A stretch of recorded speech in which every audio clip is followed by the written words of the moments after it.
사랑과 은혜가 풍성하신 하나님, 예수 그리스도의 복음으로 우리를 구원하여 주심에 감사드립니다.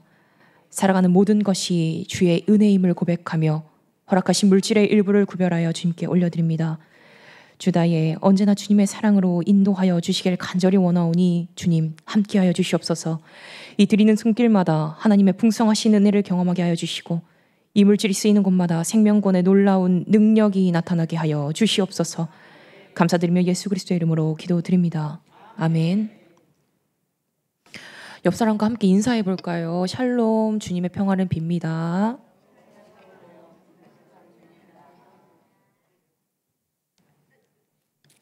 거친 바다를 항해하는 배들이 쉽게 전복되지 않고 균형을 잘 잡아 항해하는 이유는 무게중심이 수면 아래에 있기 때문입니다.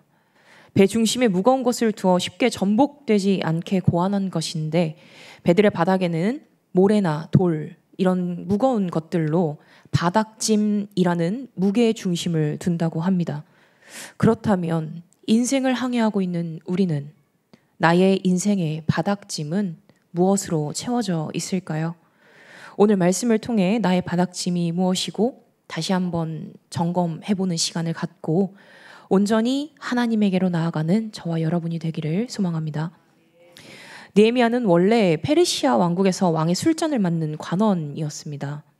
왕이 마시는 술을 먼저 맛보고 술에 독이 들어갔는지 확인하던 사람입니다. 그렇기 때문에 이 자리는 왕의 절대적인 신임을 받는 매우 높은 직분이었습니다. 고대 문서에는 이 술잔을 맡은 관원이 왕 다음으로 높은 지위였다라고 기록하고 있기도 합니다.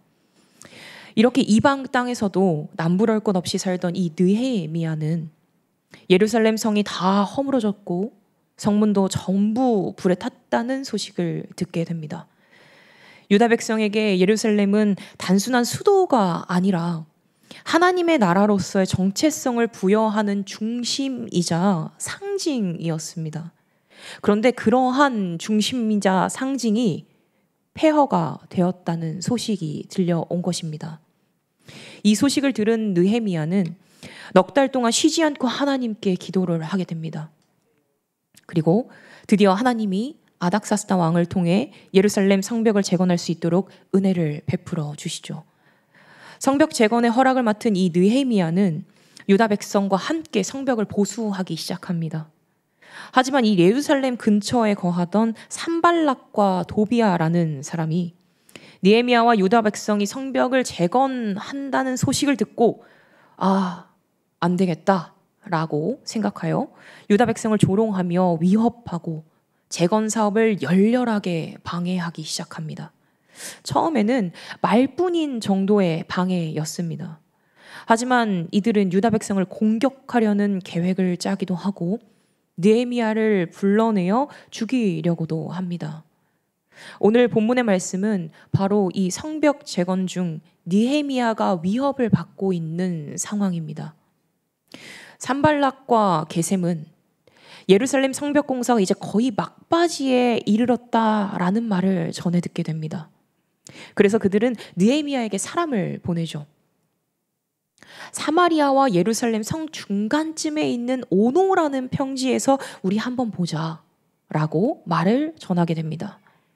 왜냐하면 그들은 유다 백성 사이에서 그들을 이어주고 있는 유다 백성과 유다 백성들을 서로 이어주고 있는 이 핵심적 리더인 느헤미야를 꼭 제거해야 했기 때문입니다.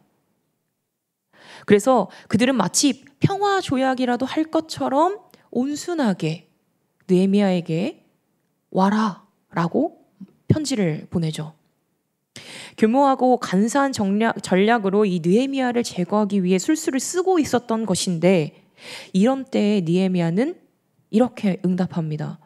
내가 이제 큰 역사를 하니 내려가지 못하겠다. 어찌하여 역사를 떠나 정지하게 하고 너희에게로 내가 내려가겠느냐 라고 지혜롭게 응답합니다. 오늘 말씀을 쭉 살펴보다 보면 느헤미야가 사실 할 수 있었던 거는 많지 않습니다.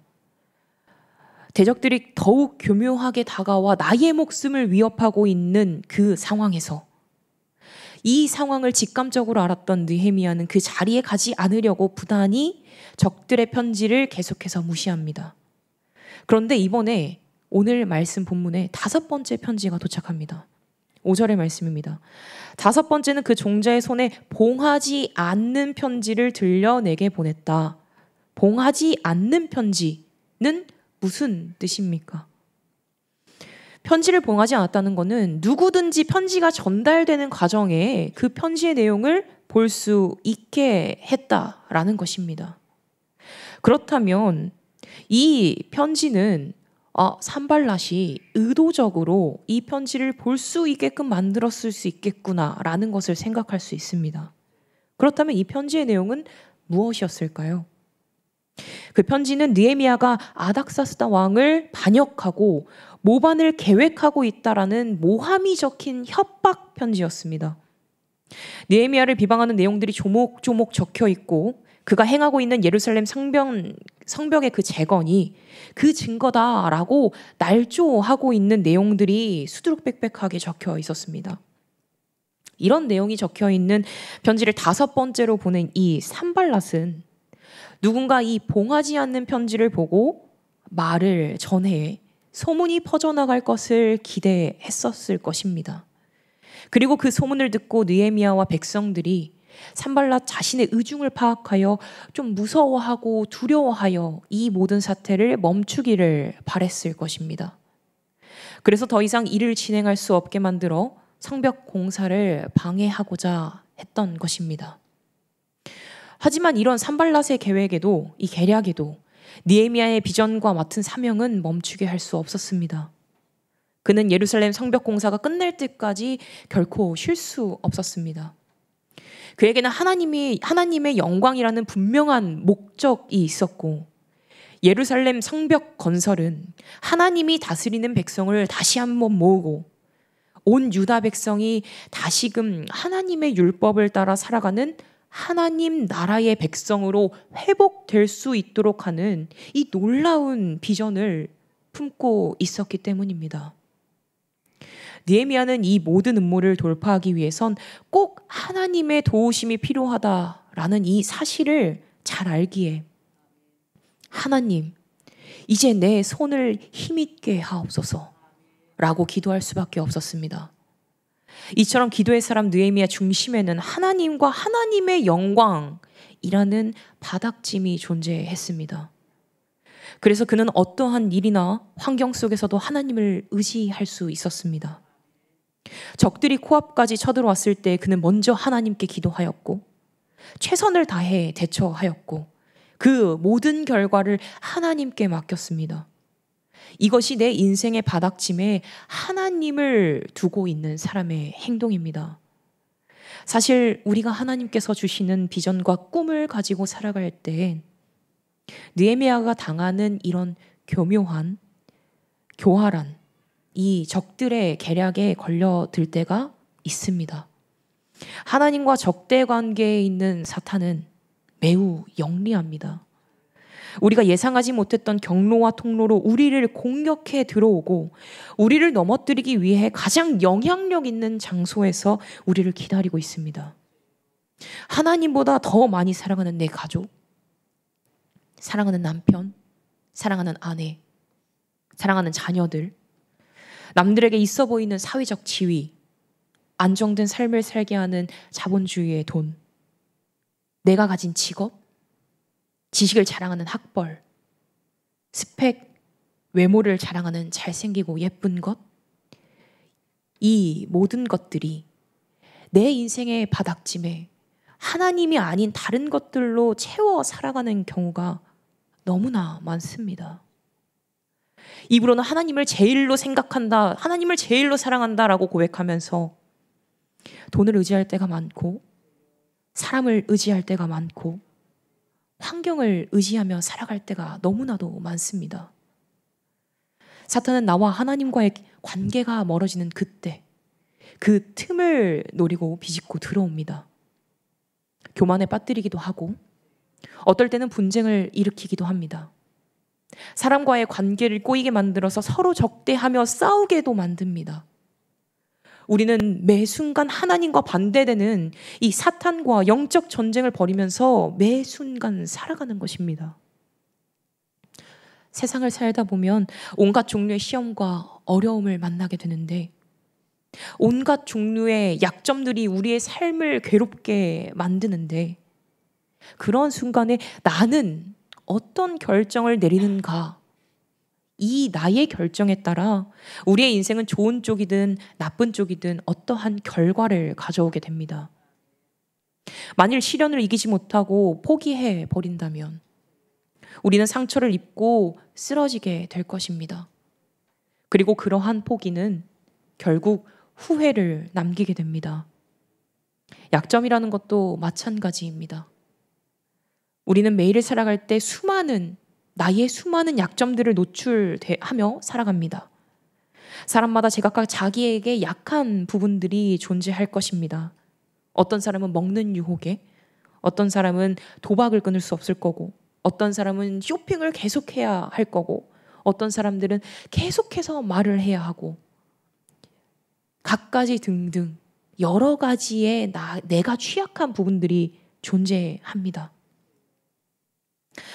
이 외에도 수많은 약점들이 우리를 휘어잡아 놓아주려고 하지 않는 순간순간들에 살아가는 것입니다. 하나님과 나와의 사이를 방해하는 악의 무리는 어떻게 해야 우리가 온전한 주의 자녀로 살아가지 못하는지 너무나 잘 알고 있는 것입니다. 그리고 그런 사탄의 전략에 우리는 너무나 효과적으로 잘 먹혀 들어갑니다.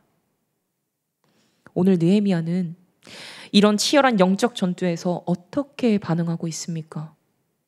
적들보다 강한 힘을 의지하는 것도 아니고 다른 방안을 고민하는 것도 아닙니다.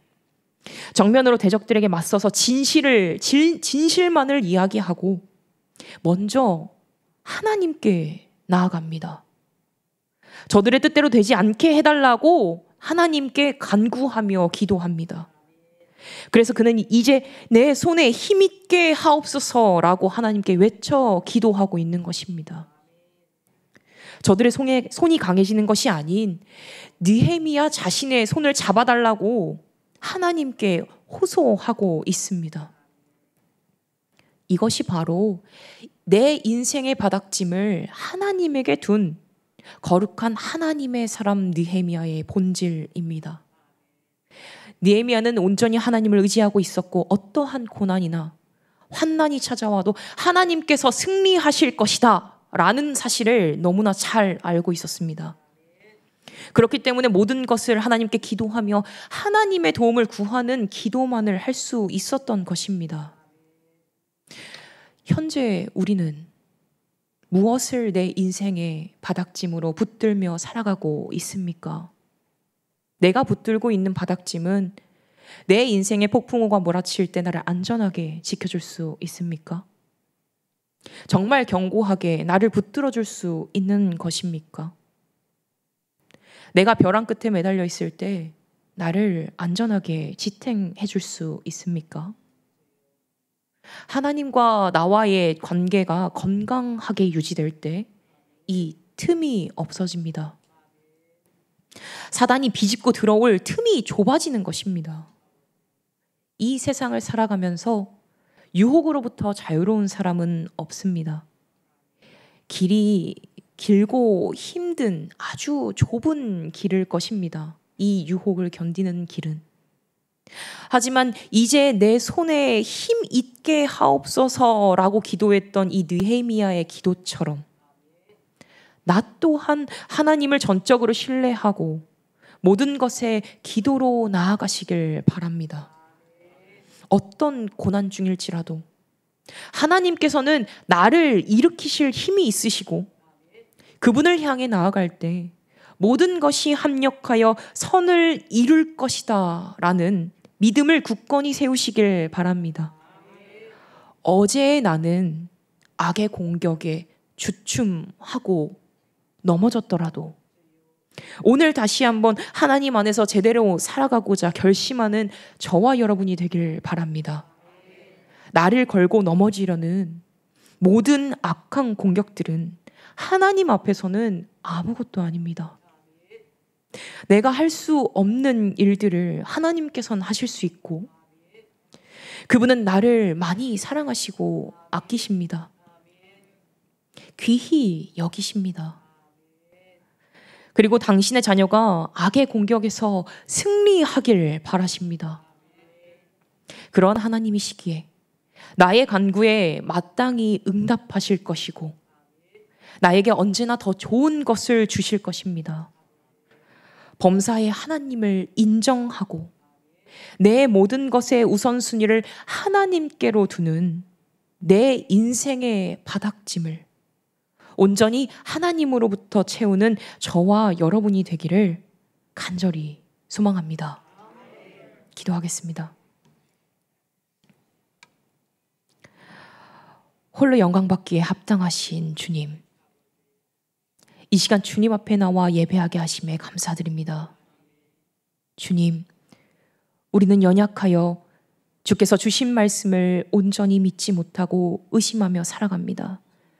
하지만 주님, 주의 강한 팔로 저희를 붙들어 저희의 믿음을 단단하게 하셔서 세상에 휩쓸리지 않고 온전히 주님의 의를 구하며 살아가게 하여 주옵소서. 모든 것을 온전히 주님께 맡기며 주의 인도하심을 따라 살아가는 믿음의 공동체가 되기를 간절히 소망합니다. 우리를 향한 주님의 크신 긍휼과 자비하심에 항상 감사하게 하시고 저희의 상한 마음을 고치시고 주 안에서 평안과 안식 얻을 수 있도록 도와주옵소서. 마음을 지키라고 하신 주의 말씀을 붙들며 순종하며 살아가길 간절히 원하오니 오늘 이 시간 온전히 주만 영광 받으실 줄 믿사오며 거룩하신 예수 그리스도의 이름으로 기도드립니다. 아멘.